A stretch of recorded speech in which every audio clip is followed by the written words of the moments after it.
Assalamualaikum warahmatullahi wabarakatuh. Kembali lagi di channel Bris Official. Untuk kisah kali ini ada sebuah lanjutan cerita dari kisah yang sebelumnya, yaitu kisah yang menceritakan masa lalu keluarga Fikran.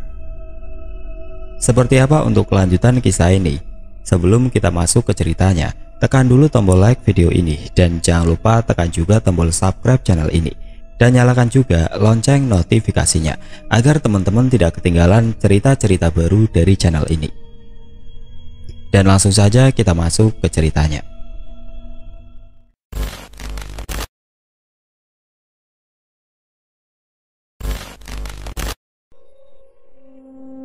Cerita ini akan menceritakan masa lalu keluarga Fikran, yaitu sahabat Rian. Pagi ini Rio datang ke taman hendak ingin melamar wanita pujaan hatinya. Dengan memakai setelan kemeja dan celana panjang, tidak lupa pula rambut yang disisirnya dengan gaya belah tengah, Rio sangat percaya diri ingin melamar sang kekasihnya itu. Dilihatnya Yana sedang duduk di tepian danau. Lalu Rio pun menghampiri Yana dan membacakan puisi. "Yana, kau adalah permata indah yang datang dengan senyuman manis," kata Rio terhenti. "Lanjutannya apa ya? Aku lupa," kata Rio lagi mencoba mengingat puisi yang ia sudah buat. Masa lupa sih?" kata Yana tertawa. "Padahal udah 2 hari aku latihan, kok tiba-tiba jadi lupa sih?" kata Rio malu. "Kamu ini lucu, aku suka," kata Yana tersenyum. Itu loh," kata Rio salah tingkah. "Apa sih kok ngomongnya gitu?" kata Yana tertawa. "Aku kesini mau bilang sesuatu," kata Rio menundukkan wajahnya. "Apa sih Rio? Serius amat, kamu mau bilang apa?" tanya Yana dibaluti rasa penasaran. Namun belum sempat Rio berbicara, tiba-tiba dari dalam air sebuah tangan keluar lalu menggenggam kaki Yana. "Ah!" teriak Yana kaget. "Ah!" teriak Rio. "Kok kamu ikutan teriak sih? Kan kaki aku yang dipegang," kata Yana. "Aku kaget kamu teriak," kata Rio. "Rio, tolongin, aku takut," kata Yana menutup wajahnya karena ketakutan. Dengan susah payah Rio mencoba melepaskan tangan itu dari kaki Yana. Namun genggamannya sangat kuat. Tapi Rio tidak habis akal. Dia terus mencari cara dan ia mendapat sebuah ide. "Woi setan, lepasin kaki Yana. Ini kaki aku saja yang kamu tarik," seraya menjulurkan kakinya. Benar saja, tangan yang awalnya yang menggenggam kaki Yana kini dilepaskan oleh setan itu.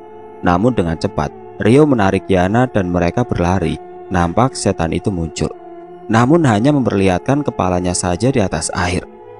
"Rasain kena tipu, udah jadi setan, kena tipu lagi. Dasar setan gak ada akhlak, ganggu orang mau ngelamar saja," kata Rio tertawa dan masih berlari sambil menarik Yana. Aku takut Rio, kalau nanti setannya ngamuk gimana?" Tunggu dulu, kamu ngomong apa tadi? Mau ngelamar aku?" tanya Yana yang masih ikut berlari. Sebenarnya sih iya, cuma setannya ganggu," kata Rio. "Ya udah, lamar aja sekarang," kata Yana. "Tapi kita lagi lari, masa aku ngelamar kamu sambil lari sih?" kata Rio. "Udah cepetan," desak Yana. "Oke, Yana, kamu mau nggak nikah sama aku?" kata Rio. "Mau banget Rio," kata Yana lalu meloncat ke punggung Rio.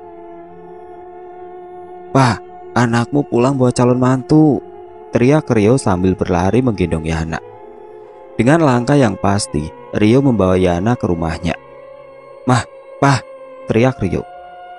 "Rio, ada apa sih teriak-teriak?" kata ibu Rio keluar dari kamar. "Mah, papa mana? Ayo kita ke rumah Yana, Mah," kata Rio. "Ada apa Rio? Kenapa kamu ngajak papa sama mama pergi ke rumah Yana?" tanya papa Rio dari arah dapur. "Rio mau ngelamar Yana, Pak," teriak Rio semangat. "Jangan bercanda Rio, Kita ini golongan orang biasa, sedangkan mereka, kata Papa Rio lalu menuju ke depan. Tapi Pak, Rio pengen nikah sama Yana, kata Rio. Udah Pak, ikuti saja apa kata Rio biar dia seneng, kata Ibu Rio. Kamu ini terlalu manjain Rio. Ya sudah, ayo kita pergi ke rumah Yana, kata Papa Rio menghela nafas panjang. Makasih Pak, Rio janji bakal rajin ngurus empang Papa di sawah, kata Rio. Gak usah, ikan di empang pada mati kamu urus. Kamu bukannya beri makan, malah ikut mandi bareng ikan, kata Papa Rio kesal. Maaf Pak, soalnya ikannya imut-imut. Jadi nggak sengaja deh Rio injek-injek ikannya karena saking gemesnya, kata Rio tertawa. Sudah ayo, keburu pada berubah pikiran, kata Papa Rio. Ayo dek Yana, kamu dari tadi bengong aja, kata Mama Rio menggandeng Yana.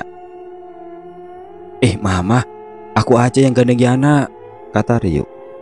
Kamu ini dasar nakal, kata Mama Rio menjewer telinga Rio. Mereka lalu berjalan ke rumah Yana karena cukup dekat, hanya melewati jalan yang dikelilingi oleh persawahan. Lihat, semua sawah yang ada di sini milik Papa Yana, kata Papa Rio. Wah, ternyata papa kamu benar-benar juragan kampung ya. Aku baru nyadar loh, sawah milik papa kamu seluas ini, kata Rio memandang hamparan sawah di sekitarnya. Yana hanya tersenyum dengan perkataan Rio barusan. Tidak berselang lama mereka telah sampai di rumah Yana. Tentu saja rumah Yana jauh lebih besar dan lebih bagus dari rumah Rio. Namun karena cinta yang telah ia tekadkan, Rio membuang jauh-jauh pikiran bahwa nanti dia bisa saja ditolak mentah-mentah oleh Papa Yana, atau yang biasa dengan Pak Juragan Kampung. Yana lalu mengajak mereka masuk dan mempersilahkan mereka untuk duduk. Om, Tante, duduk. Yana mau panggil Papa dulu, kata Yana tersenyum lalu pergi memanggil papanya, sang juragan kampung. Tidak butuh waktu lama keluarlah Yana bersama papanya.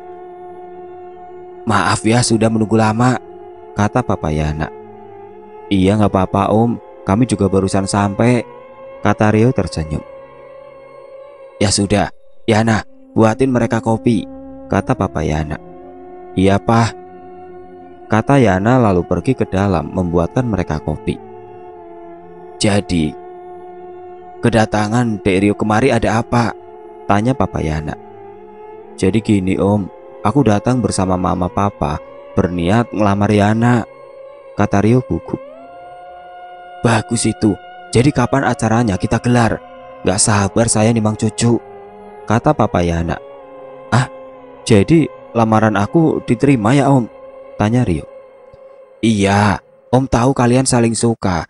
Jadi daripada cuma pacaran saja, kan mending kalian nikah saja.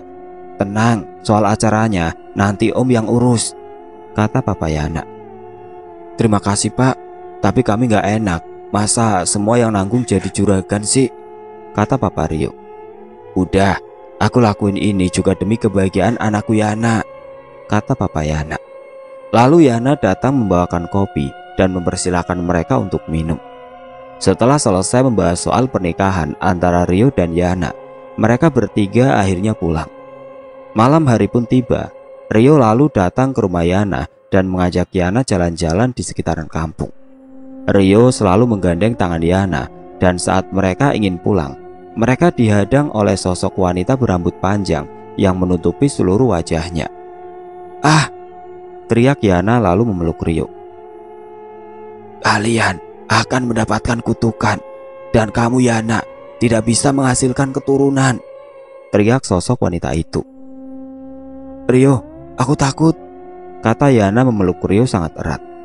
Rio hanya tersenyum dan mengacungkan jempol ke arah sosok wanita itu. Karena kedatangannya dengan menakut-nakuti Yana, kini Yana memeluknya, dan perlahan sosok itu telah menghilang dan mereka akhirnya pulang. Setelah selesai mengantar Yana, Rio pun pamit untuk pulang. Di perjalanan dari arah belakang, seseorang menghampirinya membawa motor. Bang, ngapain malam-malam jalan sendirian? Kata orang itu. Oh, Anto, kirain siapa? Ini dari ngapel ke rumah calon mertua, kata Rio. Serius bro? Berarti lo udah mau nikah sama si anak juragan, kata Anto. Ya doain aja moga lancar. Tapi tunggu dulu, ini motor siapa? Motor gua dong. Papa gua habis jual si Joni sama si Jono, terus aku dibeliin motor, kata Anto. Kasian banget. Kenapa sih sapi itu dijual? Kata Rio. Ya gimana lagi, butuh duit buat renov rumah juga, kata Anto. Gua ajarin dong bawa motor, bujuk Rio. Ya udah, tapi ingat, ini bukan seperti Joni dan Jono. Yang kamu pukul di bokong langsung jalan, kata Anto tertawa. Gua nggak bego-bego amat juga kali, paling juga motornya gua elus di kepala biar jinak, kata Rio ikut tertawa. Ya udah cepetan naik, nanti aku ajarin, kata Anto lalu mundur ke belakang. Nah ini gimana nih, tanya Rio. Starter dulu, itu sebelah kanan starternya, kata Anto menuju ke arah starter. Yang ini ya, tanya Rio.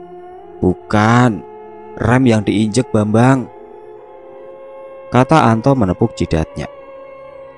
Lo nunjuknya kan ini bukan yang itu, kata Rio lagi. Ya udah cepetan hidupin motornya, kata Anto. Kemudian Rio mencoba menginjak starternya, namun motor belum kunjung hidup. Dan di saat percobaan kedua, akhirnya motor itu hidup. Nah terus gimana nih? Udah gugup banget nih, kayak lagi ngisi soal ujian, kata Rio. Lo injek gigi satu dulu, terus gas pelan-pelan, kata Anto. Namun lagi-lagi sosok wanita itu datang dan muncul di depan mereka. Setan, Rio, cepetan injek giginya terus gas, kata Anto panik. Rio yang panik karena teriakan Anto langsung ditariknya gas, namun belum diinjaknya gigi motor. Kok gak mau jalan sih, kata Rio. Injek dulu giginya ke depan, kata Anto menepuk pundak Rio. Namun belum sempat dikendornya gas, Rio telah menginjak gigi dengan sangat kuat. Seketika motor itu terangkat ban depannya. Sempat Rio kehilangan keseimbangan, namun Anto dengan cepat mengambil alih motor. Hati-hati woi, gua hampir jatuh tadi, kata Anto. Habisnya gue panik, kata Anto tertawa. Udah cepetan pegang setirnya, setannya udah jauh juga. Hati-hati nabrak, bisa ngamuk nanti papaku, kata Anto.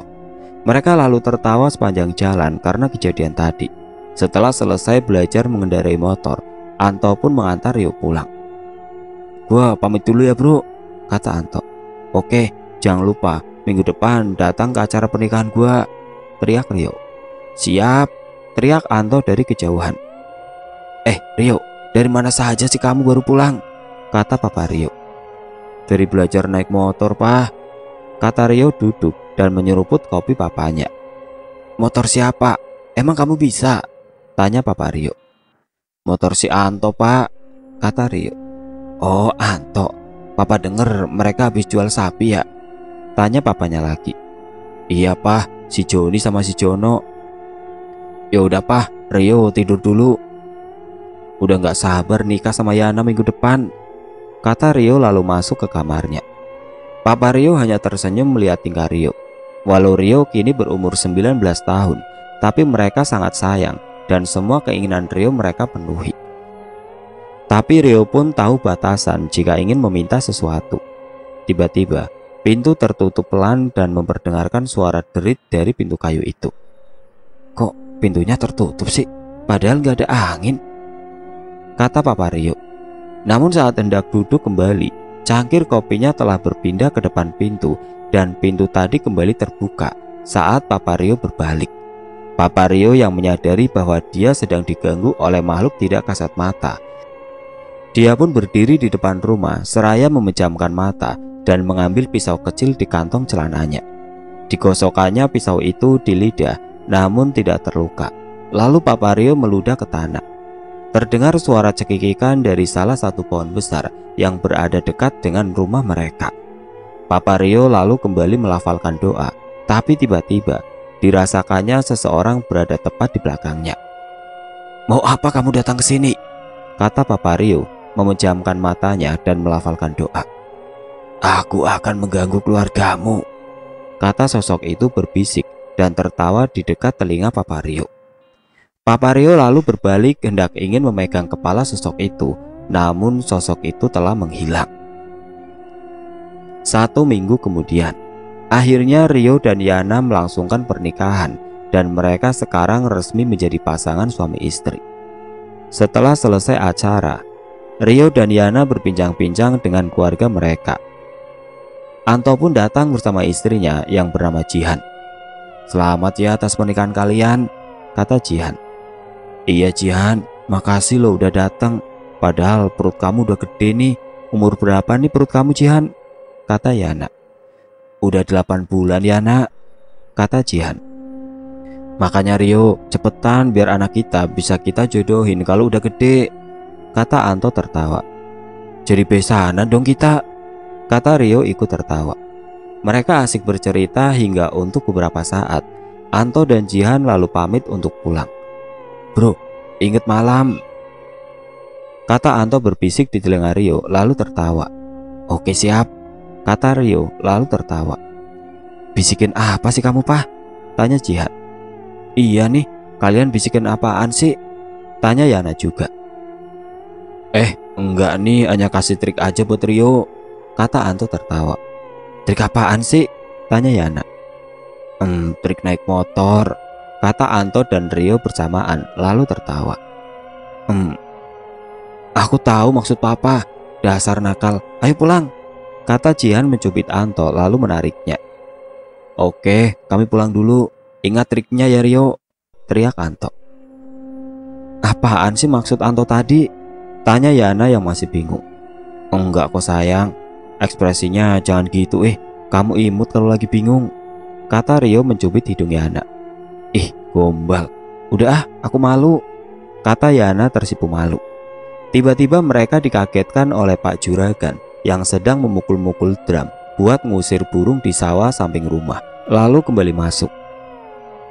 "Papa ini ngagetin aja," kata Yana. "Ya maaf, soalnya banyak burung tadi," kata Papa Yana. Malam hari pun tiba.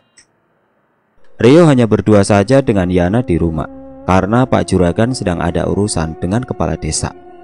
Mereka lalu duduk di teras depan rumah sembari menatap langit malam yang bertaburan dengan bintang dan suara-suara jangkrik yang ada di persawahan. "Pah, aku jadi inget sosok yang waktu itu. Aku takut bagaimana kalau perkataannya itu benar, kalau nantinya aku nggak bisa menghasilkan keturunan," kata Yana. "Ya udah," kata Rio singkat. "Maksudnya Pak? Ya udah apa?" tanya Yana. "Kan aku sayangnya ke kamu. Aku nikahin kamu karena apa adanya, bukan ada apanya. Apapun kekurangan yang ada di kamu, aku akan sempurnakan dengan kelebihanku. Dan begitu juga kekuranganku, kau sempurnakan dengan kelebihanmu," kata Rio mencubit pipi Yana. "Gombal mulu kata Yana memeluk Rio. Tiba-tiba terdengar suara cekikikan seorang wanita dari arah persawahan. Mendengar suara itu, Yana memeluk tubuh Rio lebih erat. "Pah, dia datang lagi," kata Yana ketakutan. "Udah, jangan takut, itu cuma suara jangkrik kok," kata Rio.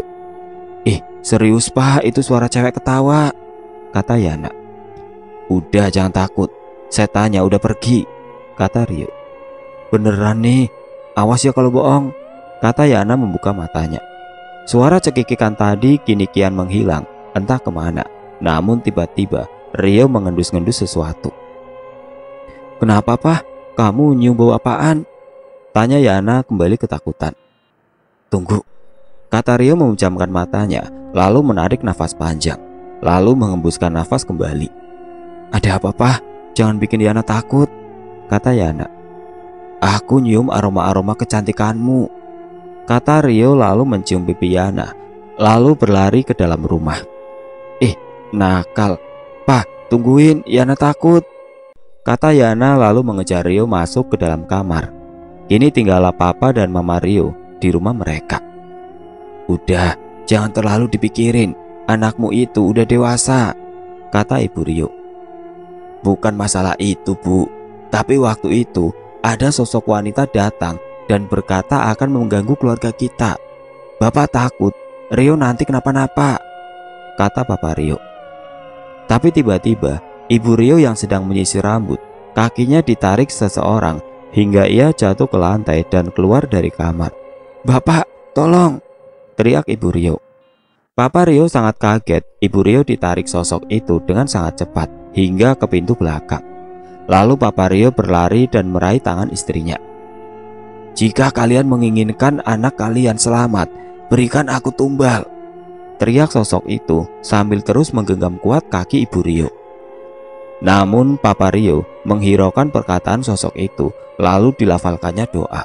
Kemudian sosok itu terpental ke belakang. Kurang ajar, tunggu pembalasanku, kata sosok itu kemudian menghilang. 1 bulan kemudian, Rio dan Yana pergi ke rumah Anto karena hari ini Jihan istri Anto melahirkan. Selamat ya bro, anaknya kembar, cewek cowok lagi, kata Rio mencubit pipi Anto. Apa sih? Itu bayinya yang dicubit, bukannya pipi gua, kata Anto kesal. Ah, muka lu lebih gemesin dari bayi lu, ejek Rio. Selamat ya Jihan, bayi kamu semoga cantik dan ganteng, kata Yana. Makasih ya Yana, semoga kamu juga cepat dapat anak ya, kata Jihan. Yana hanya terdiam dan menampakkan ekspresi sedih. Karena sudah sebulan Yana tidak menunjukkan gejala hamil. Yana, semangat terus dan coba lagi, pasti kamu bakal bisa hamil kok, kata Jihan menggenggam tangan Yana. Iya makasih ya Jihan, udah nyemangatin, kata Yana. Nama anak lu siapa bro? Tanya Rio. Rian dan Riani, kata Anto. Pakai nama gua aja bro, kata Rio tertawa. Males, lu orangnya rada gila, kata Anto tertawa. Mereka lalu bercerita tentang kehamilan dan pantangan-pantangan ibu hamil. Setelah ngobrol cukup lama, Rio dan Yana pamit untuk pulang. Di perjalanan, Yana terus bercerita tentang keinginannya memiliki buah hati. Pah, aku juga pengen punya bayi, kata Yana. Iya sabar, mungkin sekarang kita belum dikaruniai anak. Kamu yang sabar, yakin saja pasti kita bakal punya anak, kata Rio. Tapi kok udah 1 bulan gak ada tanda-tanda Yana bakal hamil. Yana takut ini semua ulah si sosok wanita itu pah, kata Yana lagi. Udah, gak usah pikirin, kata Rio. Kamu mah aku udah pengen punya anak, kata Yana kesal lalu berlari meninggalkan Rio. Rio tidak mengejarnya karena ia ingin membiarkan istrinya itu sendiri untuk sementara waktu.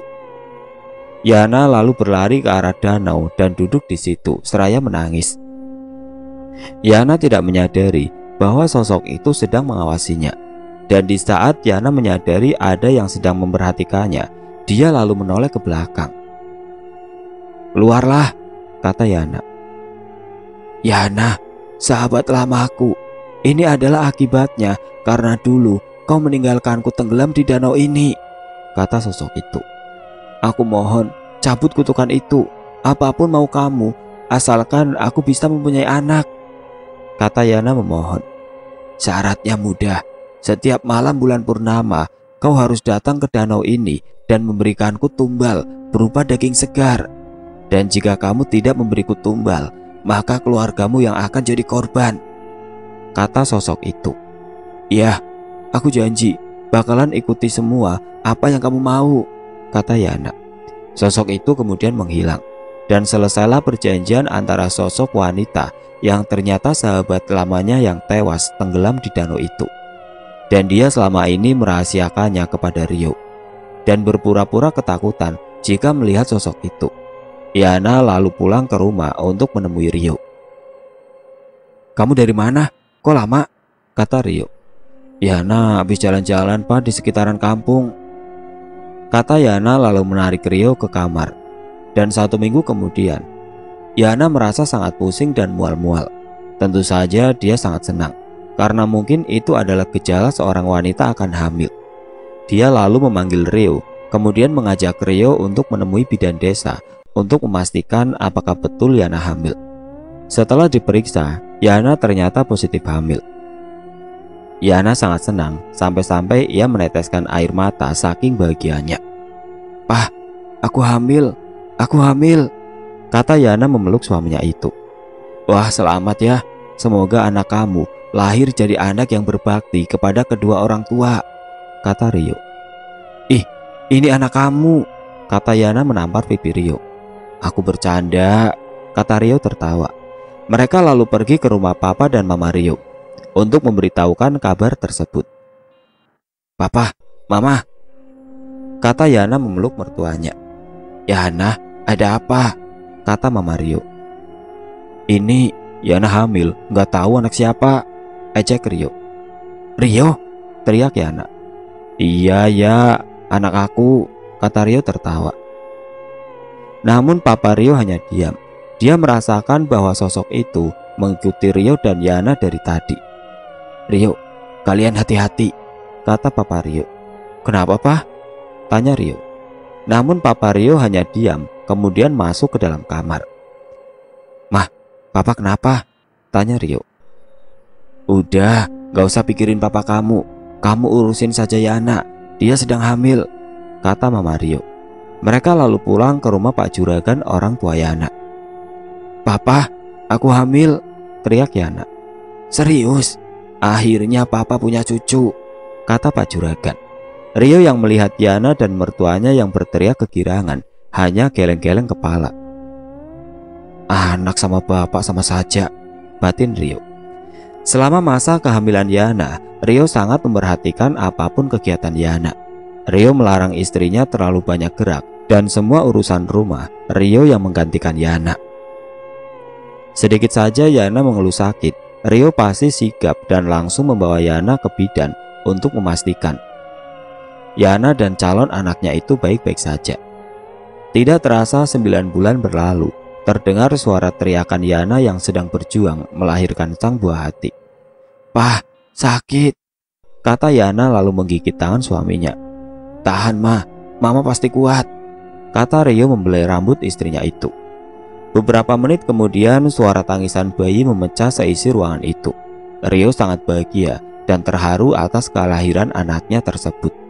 Namun tiba-tiba Yana kembali menjerit. Ternyata Yana akan melahirkan anak kedua. "Pah!" teriak Yana kembali menggigit tangan Rio.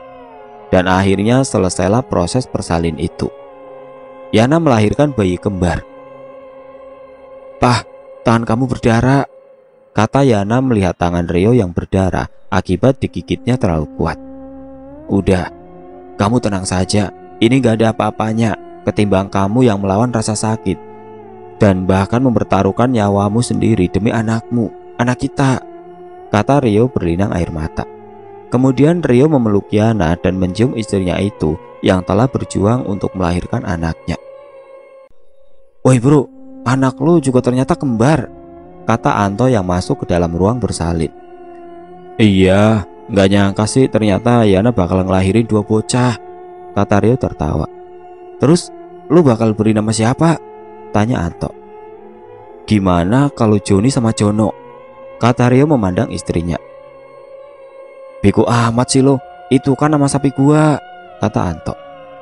"Iya nih, kamu Rio ada-ada saja," kata mama papa Rio. "Gimana kalau Fikran sama Fitriani? Kan cewek cowok," usul Pak Juragan.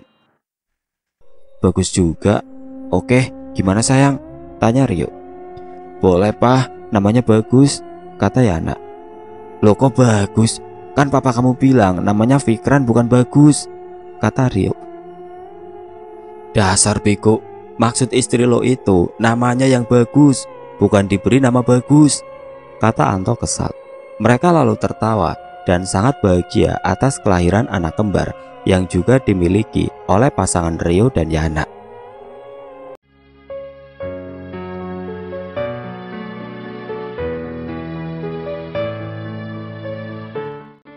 Oke teman-teman, sampai di sini dulu ceritanya. Nantikan kelanjutan kisah ini di video berikutnya. Agar tidak ketinggalan, klik tombol subscribe channel ini dan nyalakan juga lonceng notifikasinya. Wassalamualaikum warahmatullahi wabarakatuh.